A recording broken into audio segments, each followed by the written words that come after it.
La santé, c'est le capital. Tout le reste est futilité. La relation médecin-malade est une relation clé dans la pratique médicale. Elle repose sur la confiance, la communication ouverte, le respect mutuel et l'empathie. Lorsqu'elle est bien établie, cette relation favorise une prise en charge efficace et améliore les résultats de santé pour les patients. Et comme on dit, le premier remède que le médecin offre à son patient, c'est lui-même. Malheureusement, cette relation ne cesse de se dégrader dans nos jours comme en témoigne le nombre croissant des poursuites judiciaires et d'incidents d'agression contre les médecins par leurs malades. Plusieurs facteurs ont contribué à cette dégradation croissante de la relation médecin-malade. Ces facteurs peuvent dépendre soit du médecin, soit du malade, soit de leur environnement. Les facteurs qui dépendent du médecin sont l'intellectualisation de la prise en charge des patients en se basant sur des critères purement objectifs et des protocoles généraux qui négligent la particularité affective et personnelle de chacun. Cela entraîne un manque de l'empathie qui est essentiel dans la relation médecin-malade. Alors, si le médecin ne montre pas suffisamment d'empathie envers les préoccupations et les émotions du patient, celui-ci peut se sentir dévalorisé ou ignoré. La spécialisation de la médecine moderne, c'est-à-dire que chaque médecin ne s'occupe que de sa spécialité et de l'organe qu'il traite et a tendance à négliger le reste. Par exemple, un cardiologue va se concentrer sur les problèmes du cœur et négliger ceux des articulations, alors qu'un rhumatologue ou un traumatologue vont faire le contraire. Cela est à la différence de la médecine avant qui était holistique, c'est-à-dire qu'elle prenait en compte la globalité de l'être humain du côté physique, émotionnel, mental et même spirituel. Autrement dit, qu'elle considérait le patient comme une personne et non comme un malade. La diminution de l'importance de l'examen clinique du malade, interrogatoire, palpation, manipulation, une étape importante dans la prise en charge diagnostique. Puisque le médecin a la possibilité d'entrer dans l'espace intime du patient, de le toucher et d'apercevoir sa souffrance en temps réel, ce qui renforce les liens entre les deux. Cela au profit des examens paracliniques qui sont des images de radiologie ou des chiffres biologiques qui ne reflètent pas forcément l'état du malade et ses doléances.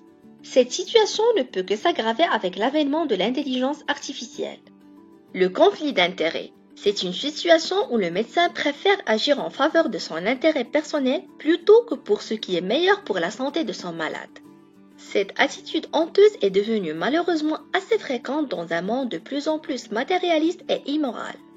Pour plus de détails, consultez notre vidéo « Conflit d'intérêts en médecine ». La surcharge de travail.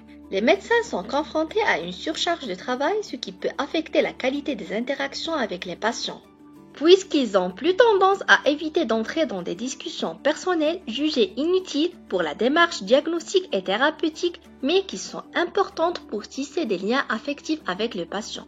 Des consultations précipitées qui manquent d'écoute et des temps d'attente prolongés dans les salles d'attente ne peuvent que nuire à leur relation.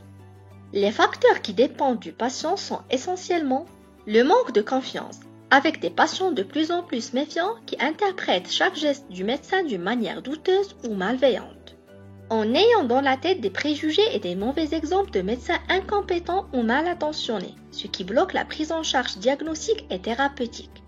L'accès public aux données et aux informations médicales à travers les sites web et les réseaux sociaux a contribué paradoxalement à la désinformation des malades, puisqu'ils viennent chez leur médecin avec des idées, des diagnostics et des schémas thérapeutiques préétablis concernant leur maladie qui s'avèrent mal appropriés ou mal interprétés, ce qui complique l'interaction et l'entente avec les médecins.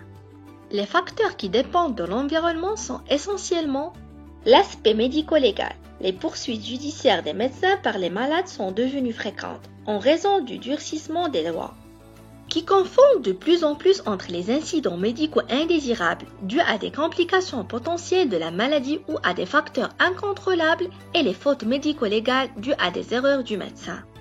Ce durcissement ne fait qu'augmenter l'anxiété et la réticence des médecins, en plus de la méfiance et la stigmatisation sociale attisée par des médias et des réseaux sociaux qui cherchent le scandale et le buzz.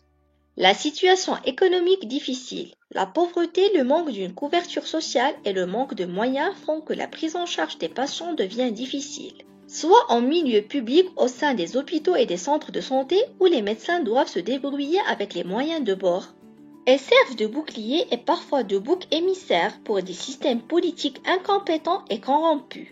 soit en milieu privé où les médecins subissent des taxes et des impôts déraisonnables qui font grimper leurs prestations et qui les font apparaître comme des marchands de santé inhumains et mercantiles. Enfin, d'autres facteurs ont contribué à l'altération de la relation médecin-malade, mais nous vous en avons présenté que les principales.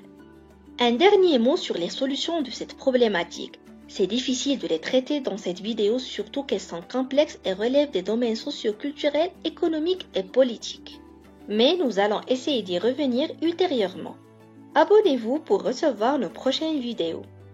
Merci, à bientôt.